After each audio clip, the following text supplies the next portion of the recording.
video singkat kekasih Kaesang Pangarep, Nadia Arifta diduga melangsungkan bridal shower.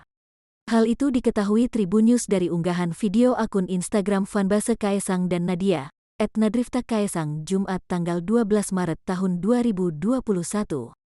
Dalam video singkat yang beredar itu, Nadia Arifta tampak mengenakan kemeja putih dan jilbab coklat.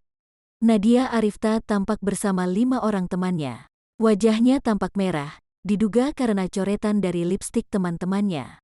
Tak hanya Nadia Arifta, wajah kedua temannya juga terlihat penuh coretan merah.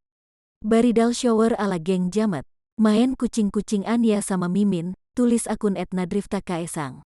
Momen ini membuat warganet berspekulasi bahwa hubungan Kaesang dan Nadia Arifta yang sempat heboh sudah semakin serius dan akan berlanjut ke jenjang pernikahan.